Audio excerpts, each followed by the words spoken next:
Good morning, Rabbi. Hello, how's everybody doing? Good. How are you? Hey, not too bad. Let's see, let's get set up. Okay. Slightly frazzled, but here we are. Janet, you all right? Yeah, I'm just a little, I'm making coffee, I'm tying my shoes because we're gonna go to the gym right after this. Oh wow. Oh, okay, okay. No, George is gonna wait for me. It's the knees. Yeah. Yeah, it's all right. And next week, I just wanted, it doesn't matter. I know it really doesn't matter because you have lots of other people here, which is good. But next week, I'll have to do it on YouTube because Okay. I have to do something else. No worries. No worries. Look. Just letting you know, like I missed your Judaism 101. I was in Arizona, but I saw it on YouTube. Okay. Okay. Yeah, Yeah, all good, all good. yeah. So just to give you a sense of where I am and why I'm in my car, which is Again? that yeah, I again, sort of thought that's what it looked like. yeah, I'm in my car again because I'm outside of Hagerstown, if that's how you say it, Maryland. Hagerstown. Oh, Hagerstown. It is Hagerstown. Okay, thank you. Yep. I stand corrected. Hagerstown.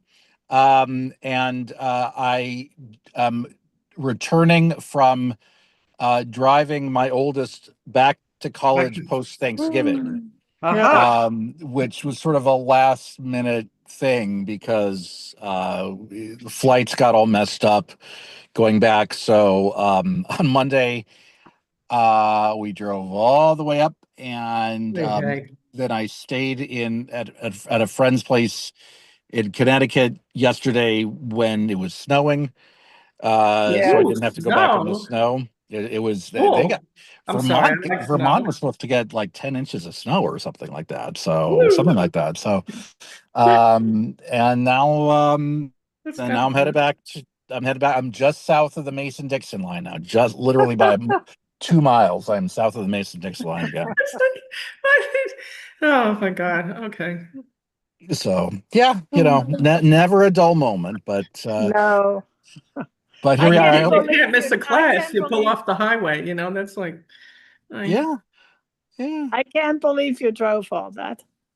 That's such a long God, way up to what is it, Vermont? that's Vermont. really fun. What is that, like 16, Yeah. Yeah, 17 yeah, about hours? 17 hours. Yeah, Yeah, yeah, that's crazy.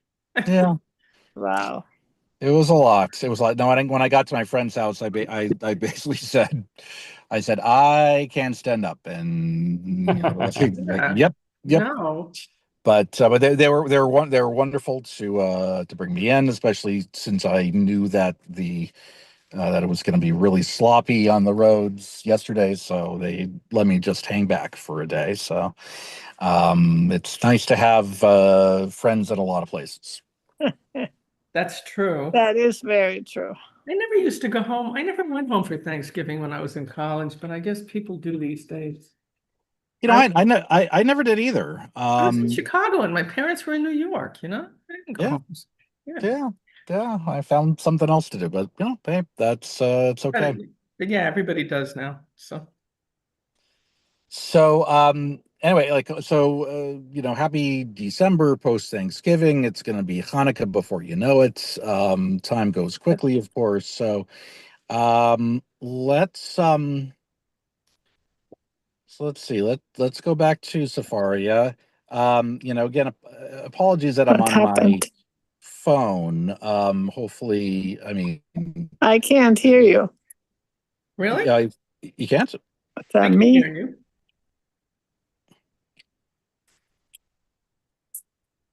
Let's see. Loud and clear. I'm Yeah, hearing you fine. you're okay. Yeah. Okay. I don't know what to tell you. Triple match my gift. Well, I will get to that at some point. By the way, I no, I donate to Safaria. I think it's great. Gilia, I do think that is you. I'm with all due respect, I don't. Yeah, just gonna write back. I think it is because everybody else can hear me. Mhm. Okay. Yep. All right. Well, Um, so I do donate to Safaria. Because and I don't I don't know if I've mentioned this before, but I mean I feel particularly drawn to the miracle that Safaria is. Um, and this is not to discourage us from using printed books. I mean, there's still plenty of places for that. It's certainly good, but there were different times when, especially when I started rabbinical school, where we said to ourselves, gosh, it'd be really great to be able to just, copy and paste and, put, you know, uh, put text into different sheets of paper and everything like that. And then, not knowing that we would have Zoom and we wouldn't be able to share our screens and all that sort of thing. But it would just be so nice to be able to have something like this. And the best we could do in order to have a computerized source of the different sacred books was something called the Bar Ilan CD. This was a CD produced at Bar Ilan University in Israel. And the Bar Ilan CD had pretty much any Jewish text you could think of. But here were some of the limitations. It was only in Hebrew, which for rabbinical students, not necessarily a problem, depending on your skill level, not necessarily a problem, but not the easiest thing to teach with and give to the masses. And also, even more importantly, the CD costs $1,000. So some people decided to buy it because they said, well, look, I mean, it's an investment and I don't have to buy all these books and it's all on one, disc or whatever it is. Okay, fair enough.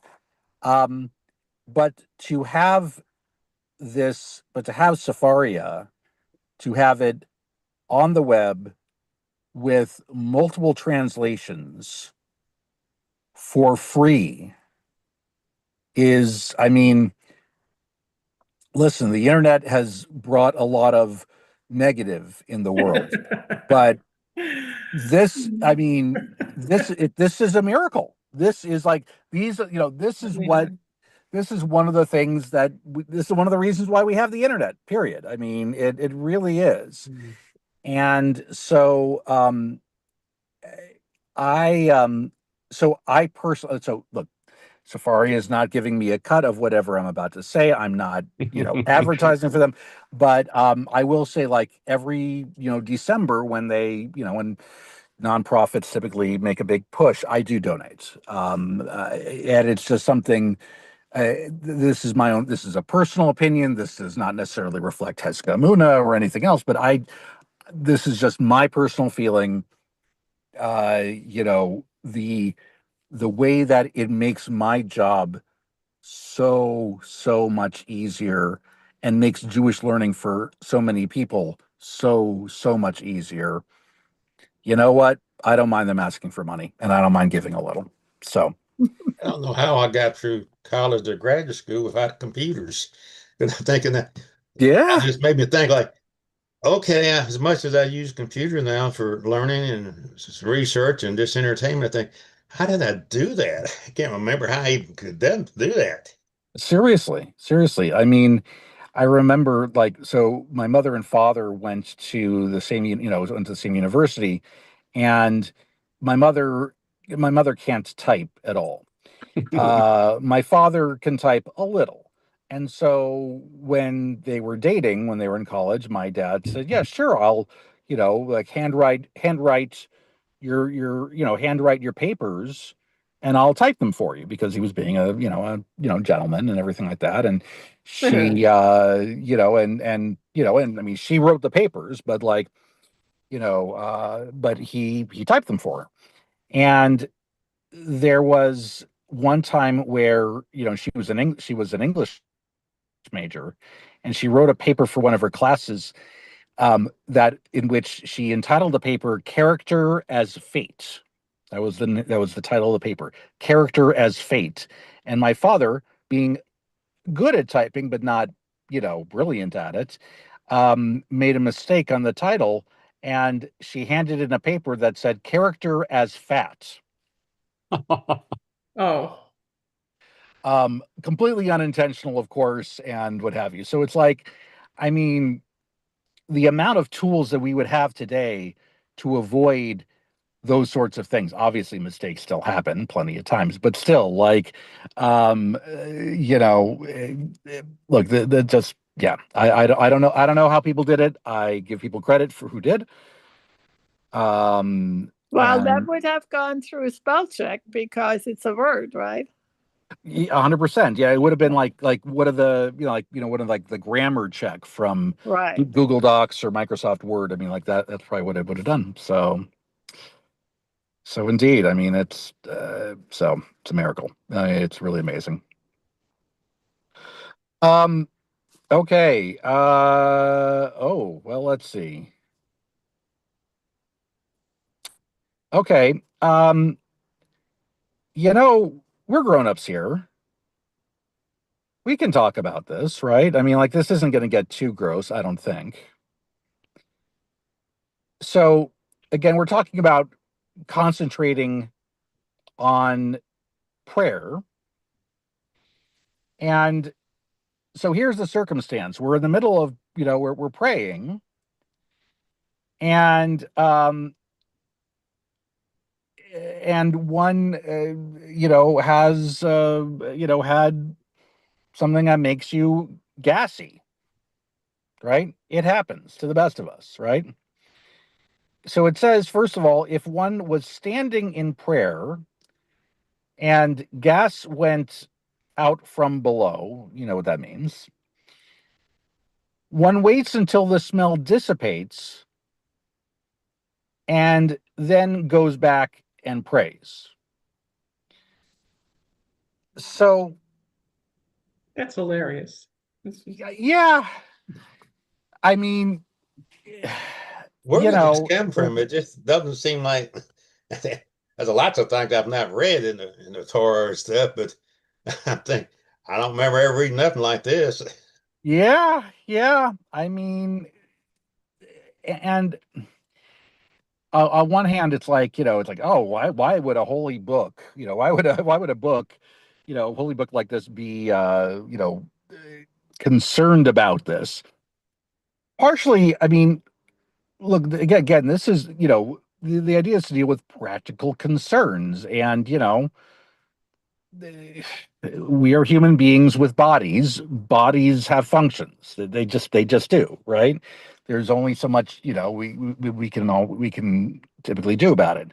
So, and so I think they're talking about real life circumstances that you wouldn't, necessarily think about otherwise. And yeah, I mean, this sort of thing will happen. Now, um, it's,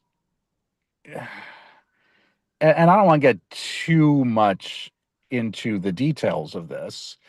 Like, does somebody have a responsibility to say, excuse me if that happens?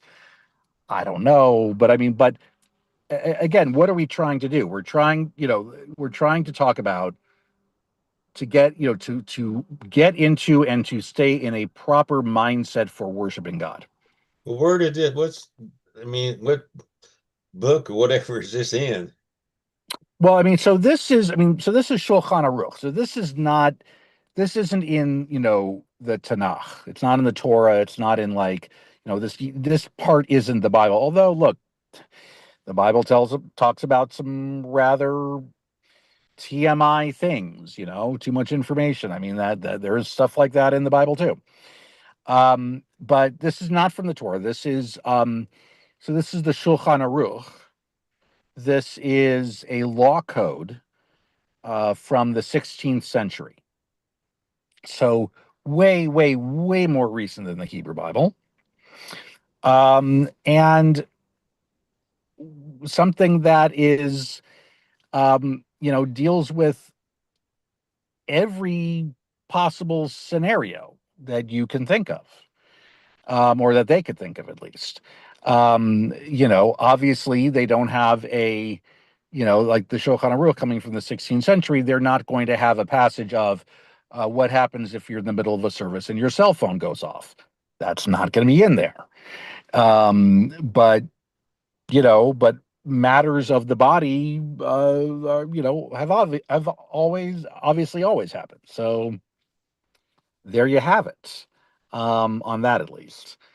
So it doesn't talk about like all the different, permutations of this, but it's like, but the idea is that like, all right, you know, eh, let's just talk about. I mean, again, trying not to be like I'm really not trying to be, uncouth about this, more than it has to be.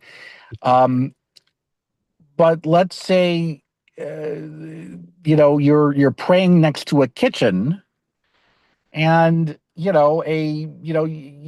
smell like sort of like something burnt. Not that there's a fire. Fire's another thing, but like, like you smell like burnt toast or something like that, and that smell is distracting, right? And the idea is that if it's distracting, you know, don't try to pray your way through it.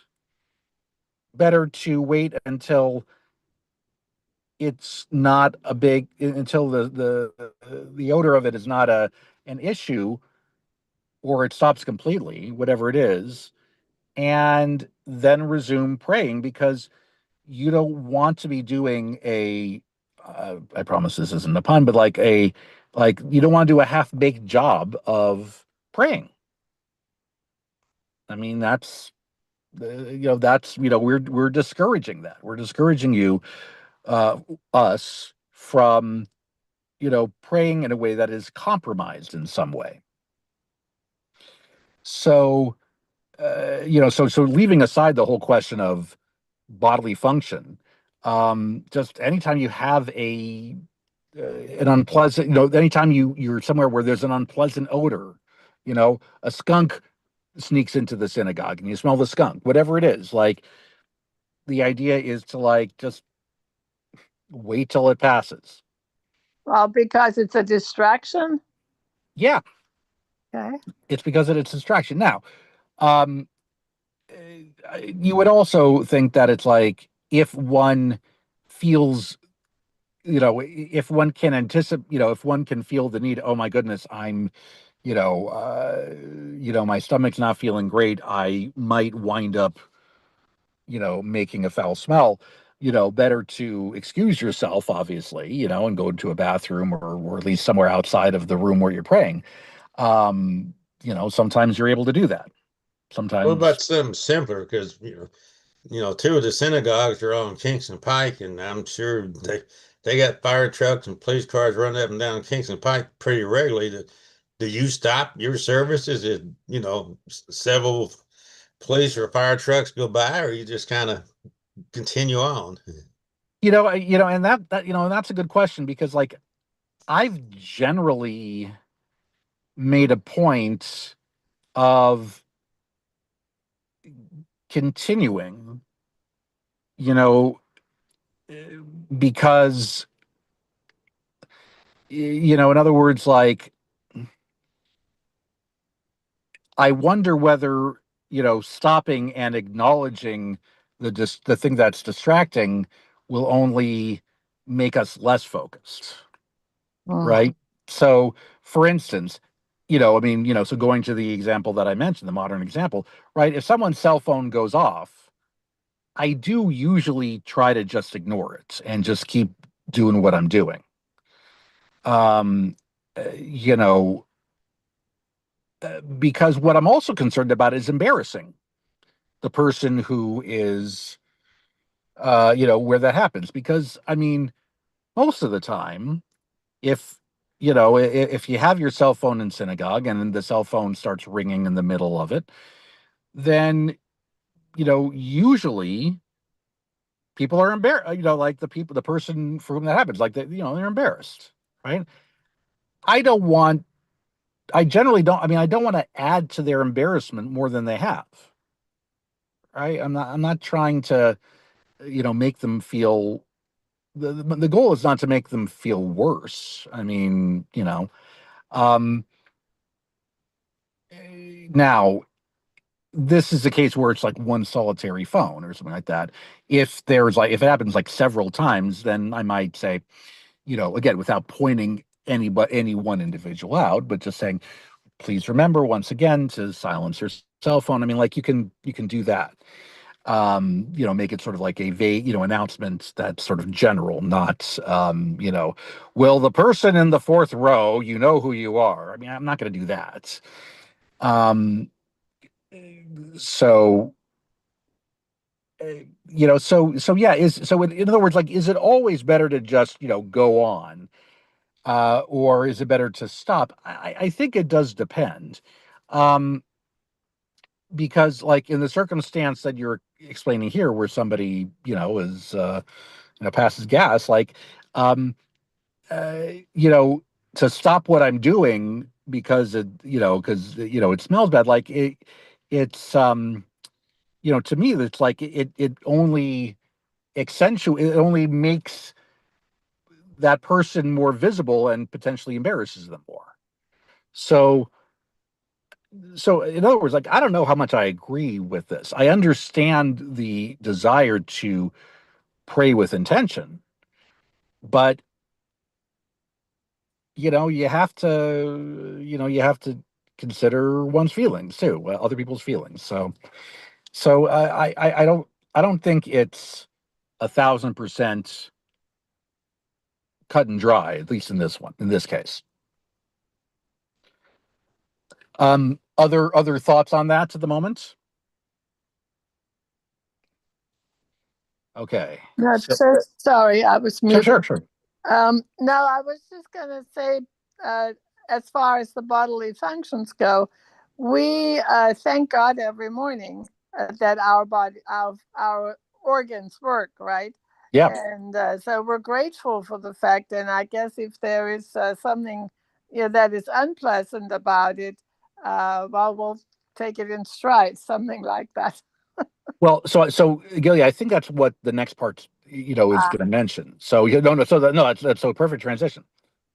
So here's what, if one had an urge to pass gas from below and it is in a lot of discomfort and can't contain oneself, one walks 4 cubits back and passes the gas, waits until the smell dissipates from one, and then says, Master of the world, you created us with many holes and cavities. It is revealed and known before you our disgrace and shame in our life, worm and maggot in our death. And then goes back to one's place and goes back to the place one left off. That Now, sounds good if you're by yourself, but the four people 4 cubits behind you may not appreciate it. right. I mean, yeah. So I guess the presumption is that you walk a distance from anyone. If one can. I mean, look, yeah, my sense is I'd like that when I say 4 cubits back, it's like 4 cubits back from anyone else. It doesn't always work out that way, that someone has like the control over their body to be able to, make it all the way to somewhere where it can't be, where it's where the smell is not, close by. I mean, sometimes one's body does what it does. Um, so yeah, I mean, uh, yeah. So yeah, I would agree. I mean, to go away from the person you're sitting with, only to go close to somebody else and then pass gas like that. Yeah, that's not great. I will acknowledge that. And but even here, like, I mean, the thing they're supposed to say, so, Gilia, as you mentioned, right? Um, this phrase here that you created us with many holes and cavities, right? So Yeah. the blessing that so there's a blessing we're supposed to say when we go to the bathroom or right after leaving the bathroom. And one of the and part of that prayer acknowledges that, God, you created our bodies with, such intricacies and mysteries, and so beyond, beyond the, our bones and our skin and our muscles and our joints and all these sorts of things, also with, different holes and cavities in our body, right? I mean, the ears, the nose, the mouth, et cetera, et cetera, et cetera.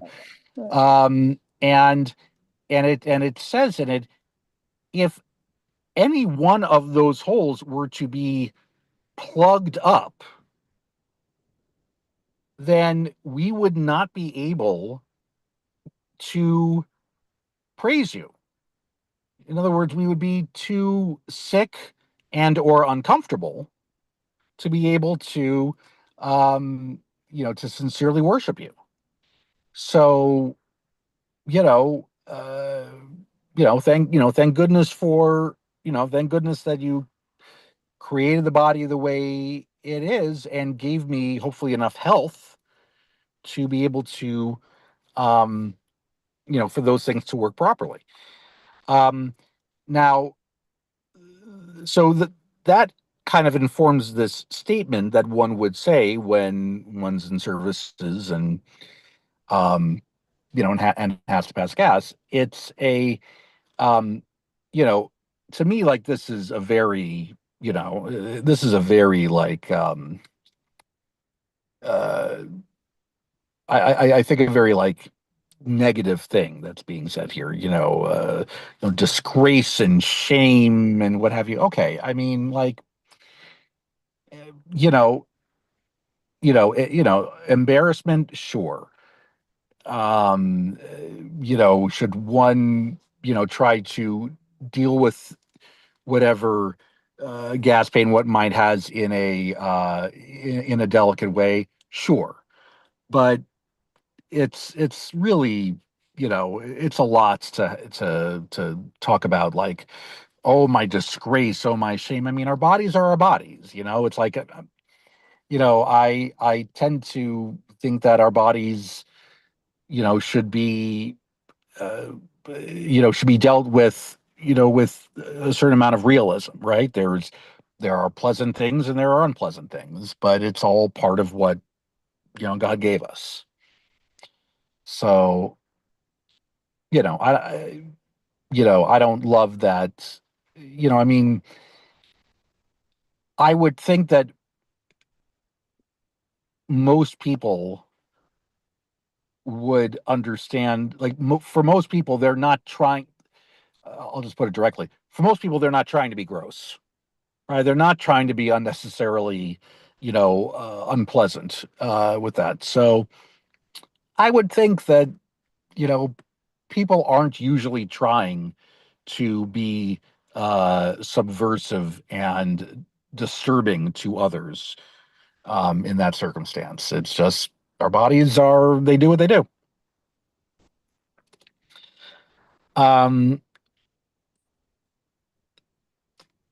So then we have a gloss here from our Ashkenazic source. There are those who say that all this is referring to when one is praying in one's home.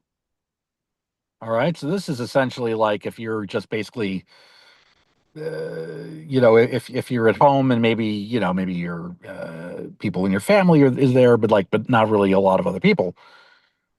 But when praying with the congregation, where there would be a great embarrassment for oneself if one were to do as described above, one does not need to distance oneself at all backwards. And one also shouldn't say that prayer that we just said. Rather, one should just wait until the smell dissipates from one, and such is how we practice.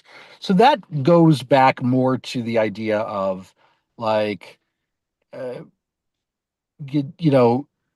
if it happens, it happens. You don't in public want to draw more attention to it than you have to. It's like, it's like what was described to me about music, right? If you're a musician and you're performing something, And, you know, it's usually not a good idea if you make a mistake to to stop right after making the mistake and say, "Oh gosh, I'm really sorry about that. I shouldn't have done that. Oh, I'm really, really like." If you make a little mistake, if you hit the wrong note, just keep going. In general, right? When it comes to like, if you're playing, playing the violin or the cello or whatever it is, or the piano, There you right? go. There you Yeah. go. Yeah, don't just, don't, stop what you're doing and go, I am so sorry. I can't believe I made that mistake. Better that you just sort of, all right, like keep going and, and, if you really want to apologize, maybe you do it so afterward, right? Yeah. When I started learning to do the Haftorah, my teacher told me, never stop when you make a mistake. Just keep going. Right. Yeah, because I would stop and I would like take a deep breath or something, and he said, "Don't do that. Just keep going." And and it's really something you have to train yourself to do, though. Right. Right. And what's interesting here is that and so there's a very strange dichotomy because um when you work with a bar mitzvah student, bar mitzvah student, there are parts of what they do, let's say leading a service, doing the Haftorah, where the operative the operative thing is that, like, it's like on the day of your bar mitzvah, just keep going, right? Don't lament over mistakes happen, you're human, this is the first time you're doing this for the congregation, like it's okay, just keep it going, and stay focused and what have you. We tell bar mitzvah students that for the Haftarah, for the reading of the prophets, and for leading services. But when it comes to Torah reading, it's the opposite lesson. Because with Torah reading, we have two people standing right next to the person reading, ready to correct, right? And so, so it's really one of these paradoxes that that we deal with from time to time. It's in which, there's the Torah, the Torah portion is something where it is considered important for the congregation to ensure the proper reading of the Torah. And if a Torah reader makes a mistake, there are people there to correct the mistake and to help the reader to correct the mistake. And hopefully not in an adversarial way, or not in a way that would cause unnecessary embarrassment, but still one that says, okay, we want to make sure that this is done right. We have that for Torah reading, but we don't have it for other parts of the service. And I'm not saying we need it for other parts of the service, or that we should. But it's just kind of a strange paradox. Does that make sense? Yeah, it does make sense. So, but I think that's exactly why we have the Gabaim, is because if somebody does make a mistake, that it's corrected, and so that we're sure that every word is exactly perfect the way it should be. So while the rest of the service, I mean, it's just a service, like you said in a recital. You keep going, and Right. And I mean, and one thing that I always say regarding, if you're a gabbai for a Torah reading, is that it shouldn't be like, yes, you are there to ensure the proper reading of the Torah, but you also need to be on the reader's side, meaning your job is not to be an adversary. right. Meaning and uh, like I have noted from time to time, this is not, I have not seen this at Escamuna, and which is to Escamuna's credit. But every once in a while, there has been a circumstance where I've been the Torah reader and I made, however many mistakes I made. And the guy was like the umpire at a ball game, because like, I mean, one of the worst feelings, okay, look, I was, a terrible little league player. I was just awful, especially at hitting, especially at terrible batter, and so when you would strike out, when I would strike out, which was reasonably often, um, every once in a while I get an umpire who just seemed to take a certain amount of glee in calling me out. Strike three here. Like, I mean, like where they were almost like, it almost sounded like they were taking pleasure in it. And that's not good. That didn't make me feel any better. It made me feel worse, right? And so my feeling is that a Gabbai should not be like those kinds of umpires. Right. Right. Well, yeah. I think some Gabayim might jump in too quickly to help a reader, to help, which is in quotes, a reader, because and some people, the way they read, they need a minute, to get the grasp of the next phrase that's upcoming. And I know Miriam, when she used to read, I used to Gabbai a lot when I was well, and she would say to me, "You know exactly when to help me." Right. So it like you can't be too quick on the trigger to help a reader. That's counterproductive. It makes them nervous, and and even feel ashamed that they're not doing it right or something. So Right. And so I mean, so what we're trying to do is it's all of this, and I mean, I know we started by talking about stuff that is not generally considered, polite conversation, but I think there is an important lesson here, which is that we try to make this reasonable balance between um, honoring the sacred activity that we're doing with also ensuring both our own dignity as well as hopefully the dignity of the people around us. We really, yes, are you going to find, I mean, I don't know. I feel like I deal with this sometimes when I'm at camp where there are some teenagers who just like being, subversive just because they think it'll get a laugh or what have you. We're not talking about that. We're talking about people who, well-meaning people who are trying to do the right thing. And, sometimes the body doesn't cooperate at exactly, always at the exact moment where you need it to cooperate. How do you deal with it in a way that is dignified for the prayer service in general, and also dignified for the people that are involved? So there are important things, believe it or not. So now this other part here, I don't know why the translation puts sneezes in quotes. I mean, I don't know.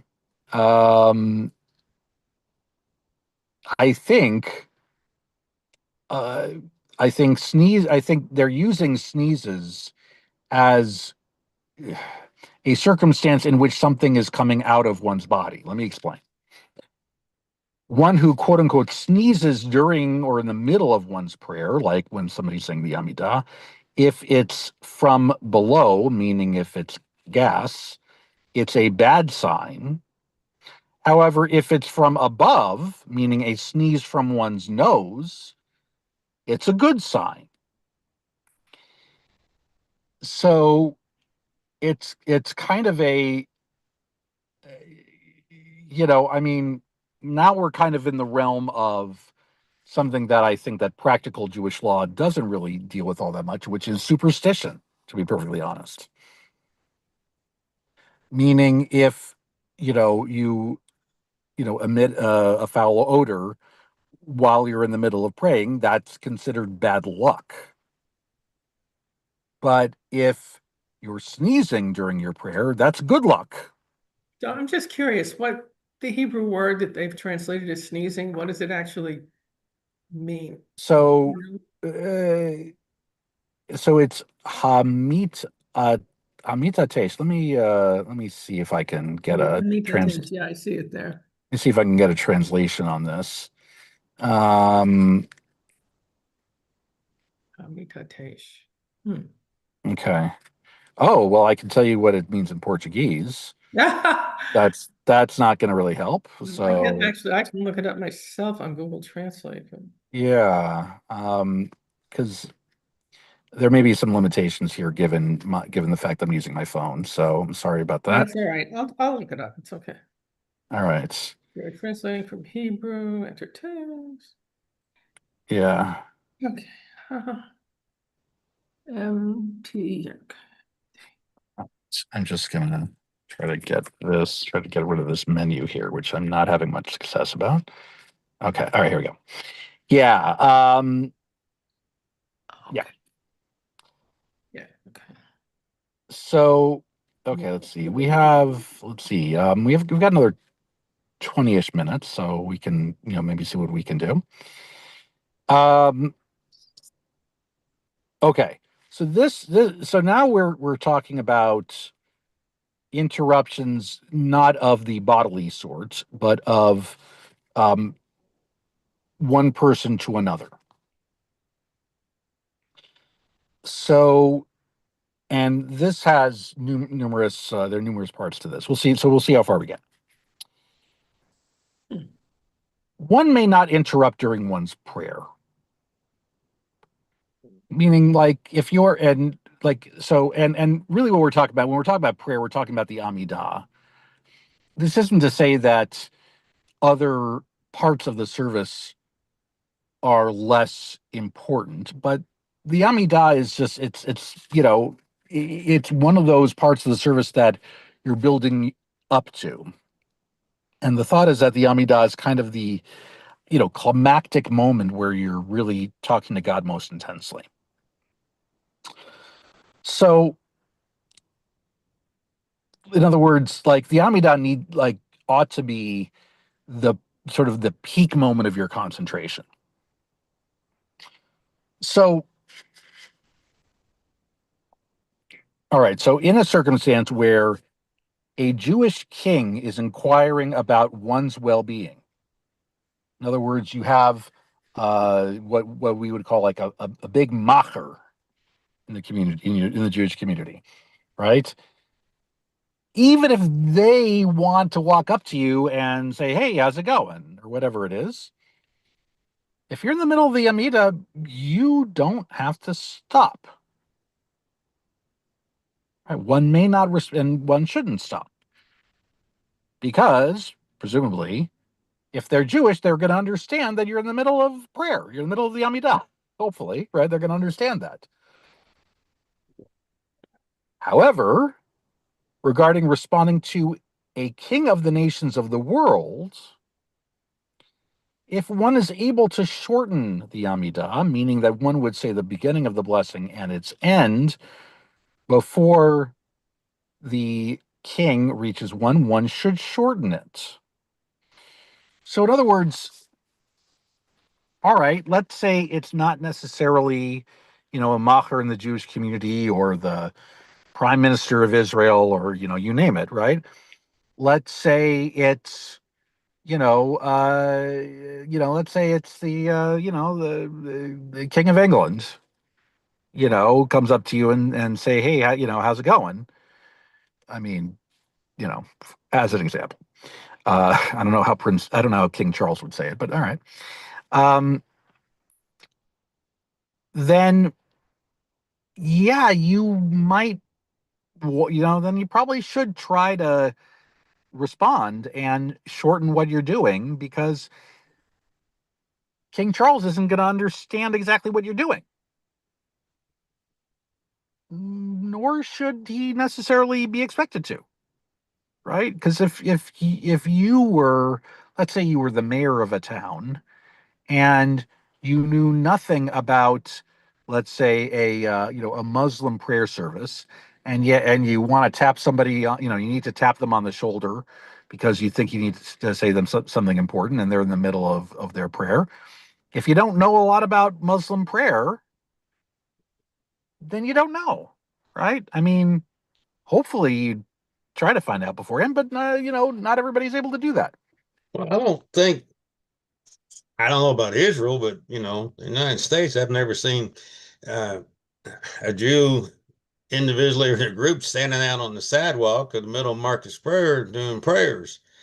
And if somebody walked into a church, a synagogue, a mosque, and you just don't interrupt, I'm not doing this unless this would not be doing a service of any religion. I don't think nobody's that stupid. I would think that. You would hope. You would hope. I I I also think that but I think it also goes beyond that, right? I mean, let's say, um, let's say for a moment, like let's assume that this king, that this the supposed king has common sense, right?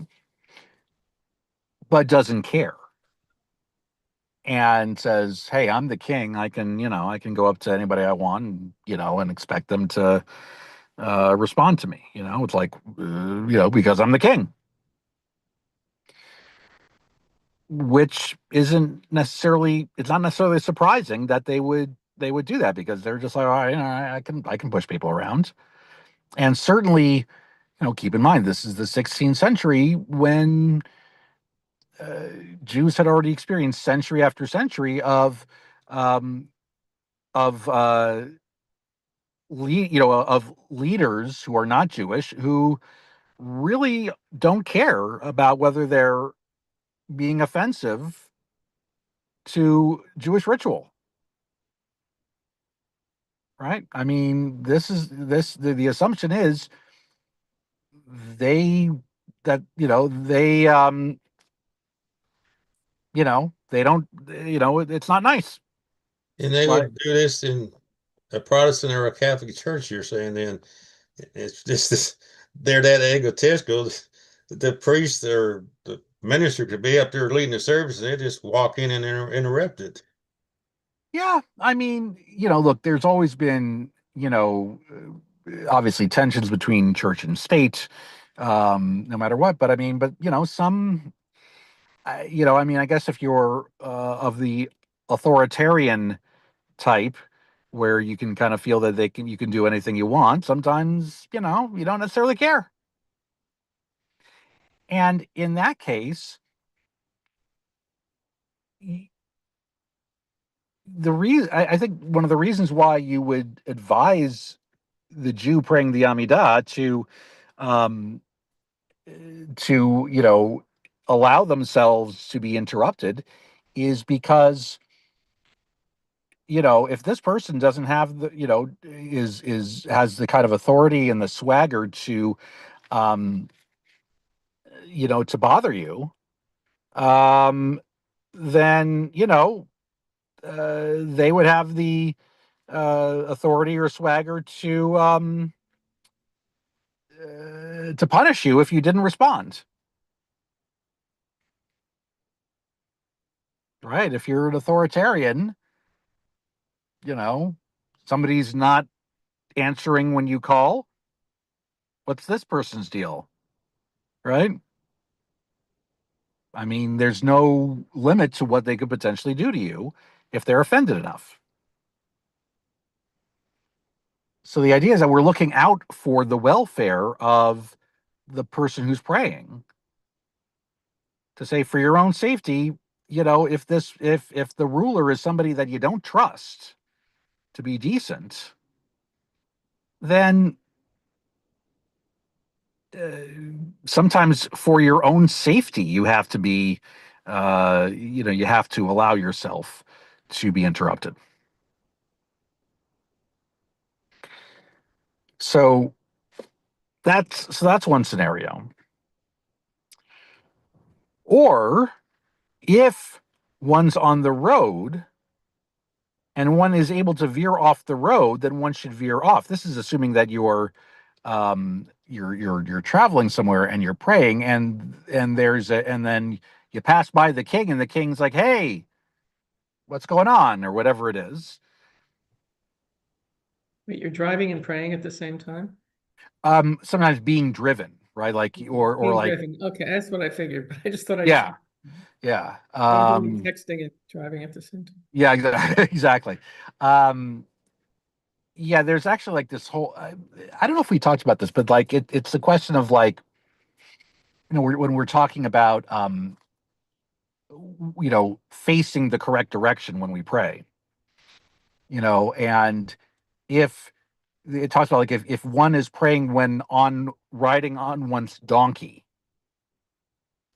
it's like, well, why would you be praying while riding your donkey? Well, it may be that, all right, like it's uh let's say it's the sun is setting and you haven't said afternoon prayers yet, and it's like, oh shoot, the sun's setting, and if I it's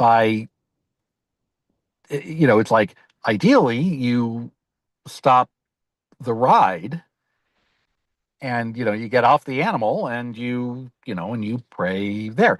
But let's say that there is a safety concern preventing you from dismounting from the animal or from the wagon that the animal is dragging, right? Let's say there's a safety concern, that if you stop, then you're not going to be able to get to where you need to go before dark, and that leads to other safety concerns. So anyway, there are times where one is in transit and you can't just um, stop the path of where you're traveling for whatever reason.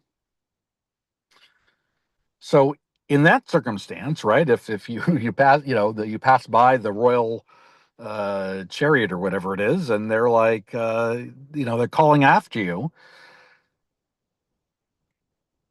yeah, maybe that's the point where you should just get off the road for a minute. But in that circumstance, you should still try not to talk if you don't have to. But if it's impossible for one to do so, then you can interrupt. Um, you know, I know this might sound some of this might sound kind of theoretical, but the even in the golden age of Spain, when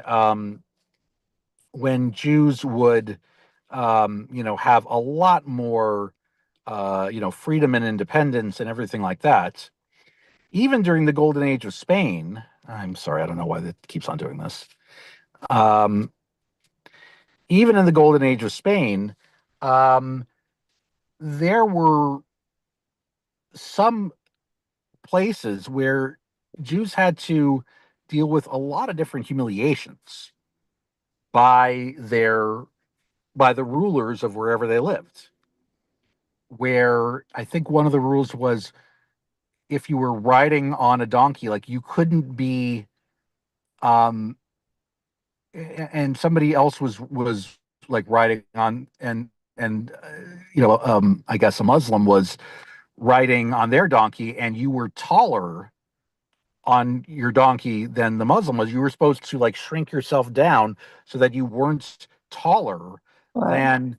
Yeah, I mean, there were all these sorts of rules that just meant to reinforce the idea that um, that Jews were not equal citizens. Right. Right? They had more opportunity and more rights than many other times in history, but it still wasn't. There was still the idea that you were not on equal footing. Um, so, and there were extra taxes and all these things for being Jewish. I mean, like, so, you know, I think part of it is that we, as as a group here, and certainly in North America and in many other countries these days, we are accustomed to a society where there is, in general, respect for one another's religious practices. For now, yeah. For now, right? I mean, at least at the moment, right? Where we've been accustomed to this. That wasn't the Jewish historical experience, certainly not at the time that this was written.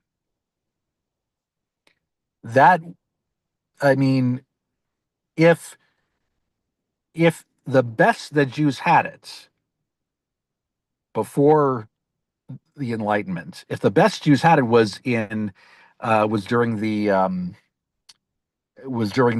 golden age of Spain, and there were still humiliations involved. Well, imagine what it was like in places where things were not as good as they were in Spain. So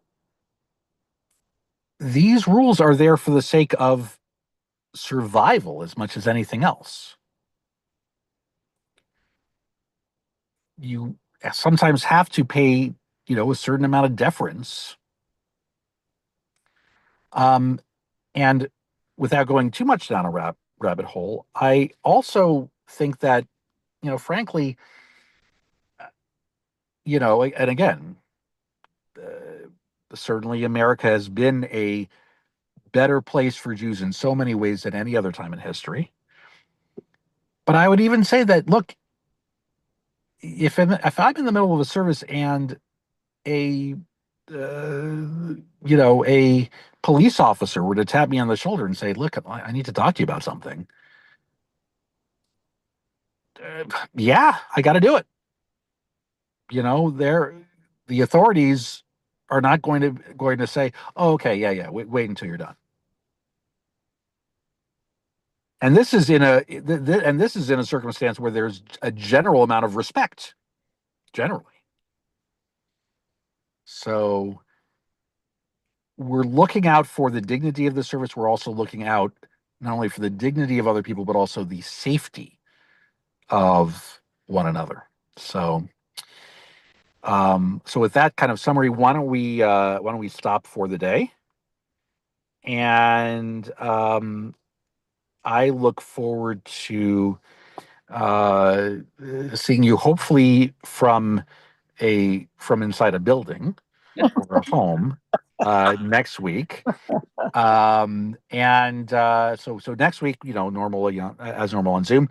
2 weeks from today, I will be in Knoxville. So if you want to come in, you can, and if you want to still do Zoom, that's fine too. So next week, Zoom only. The week after, in person and Zoom, and we'll go from there. Okay. And by the way, Hamita Desh translates, according to Google Translate, is the sneezer. The sneezer. Yeah. What can I say? That's a great nickname. I love The that. sneezer, yeah.